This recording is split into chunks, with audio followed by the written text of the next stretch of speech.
She governed Argentina for 8 years.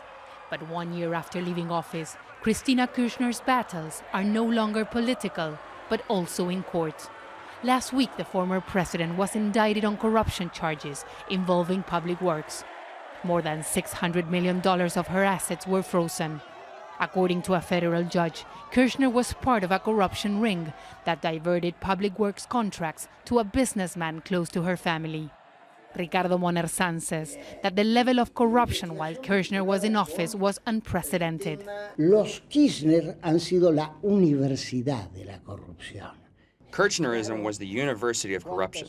We have never seen anything like this, and as time passes by, more and more cases are coming out. While they were in office, the justice system looked the other way, but now it seems there is more willingness to look into the corruption that happened. Kirchner was also indicted earlier this year over accusations she ordered Argentina's central bank to illegally trade cheap US dollars, costing the country about $5.5 billion.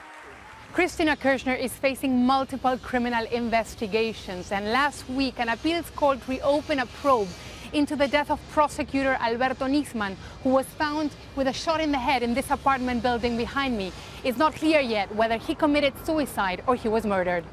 Nisman had accused Kirchner of conspiring to protect high-ranking Iranian officials suspected of ordering an attack against a Jewish community center in 1994 that killed 85 people.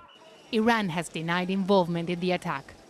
We met Kirchner last year, where she once again claimed she's being politically persecuted, just like other left-wing leaders in the region. Being a Peronist in this country has never been easy, and it has never come without any consequences. I am not afraid of going to prison, because if I were afraid, I would have never been able to do politics. Thousands of Peronists were persecuted and killed during the dictatorship in the 1970s and 80s. Some were part of a guerrilla movement that was fighting for social justice and an end to military rule. But journalists here say that that argument won't protect her in court. Cristina Kirchner is trying to politicize her situation and make it look as if the extreme right is going after her.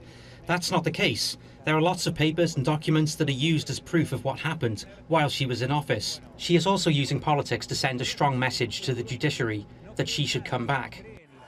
Because Kirchner continues to be a strong political figure in Argentina, who will likely be put on trial in 2017. Teresa Bo, Al Jazeera, Buenos Aires.